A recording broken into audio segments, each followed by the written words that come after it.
Now for our story. Well, here we are. Good old hotel room. That was a swell dinner at Aunt Mary's, wasn't it, Dell? Yeah, wonderful. You sound kind of low. Tired? Sort of. I'm sorry Lefty wasn't there tonight, Dell. I know you were hoping he would be. Oh, that's okay, Lily. Don't worry about me. Well, I'm going to jump into a nice hot shower. How about you? Yeah, me too. But you go ahead, Lily. I'll take mine when you're through. Yeah, if that's all right with you. I'll make it fast. Sure, go ahead.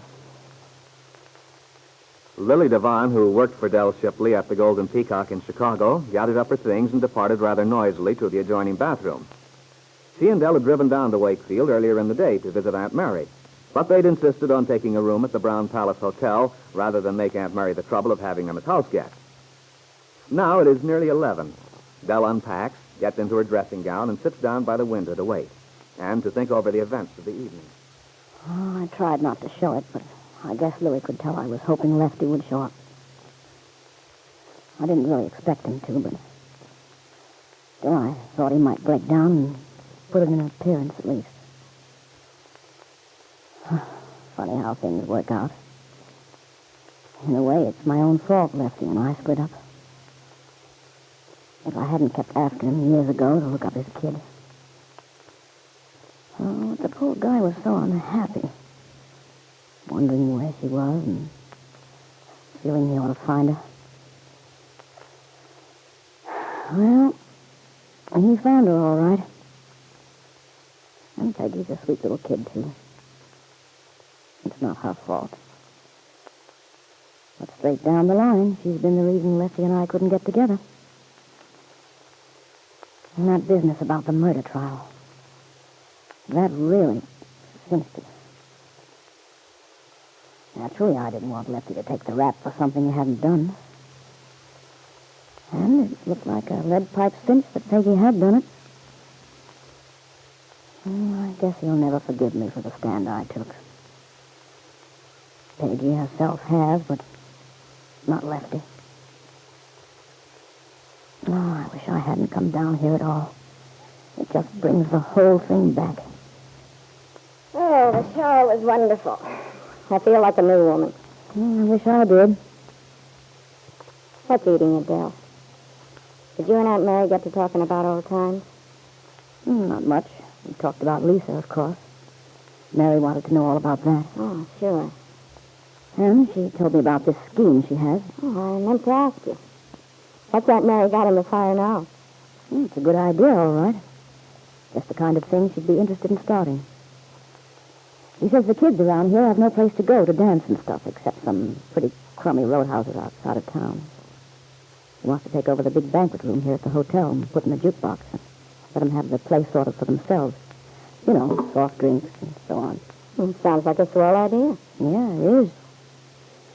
But it's got a lot of bugs in it just the same. I'm afraid I can't see my way to taking the job over. Oh. She wants you to run this thing. Is that it? Yeah. Well, I've got my hands full as it is. The Peacock's just about all I care to handle at this point.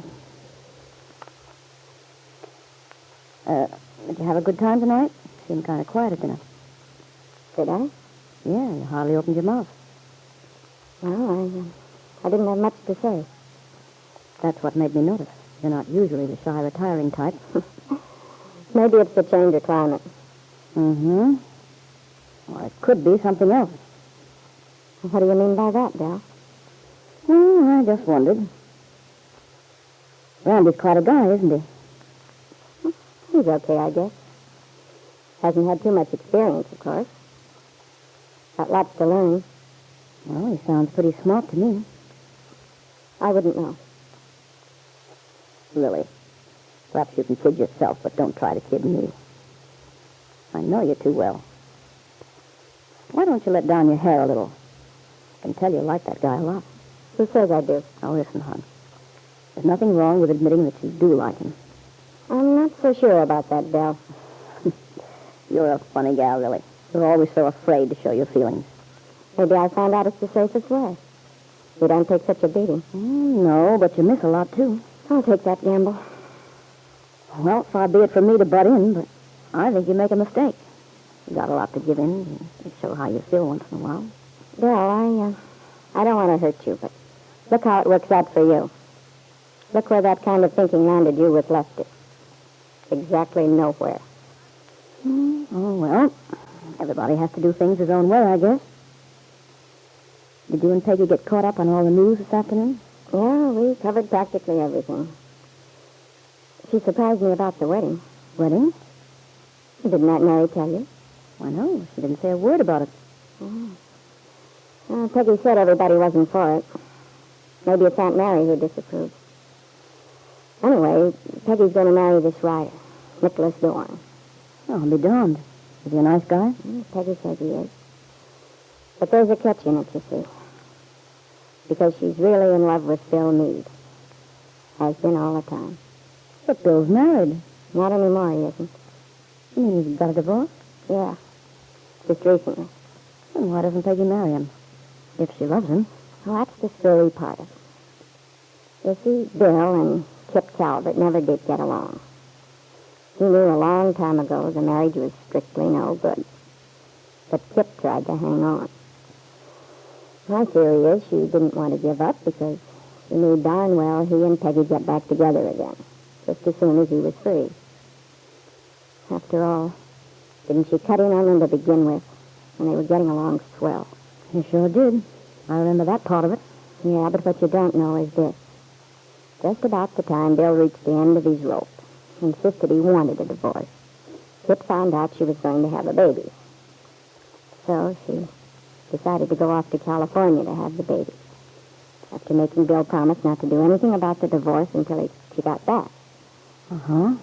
Well, she must have thought the baby keep them together. But she was wrong. Bill wanted the kid to have a proper family and all. But he knew it wouldn't anyway if he and Kip scrapped all the time. No. Bill wants to get custody of the kid if he can. Bring it up himself.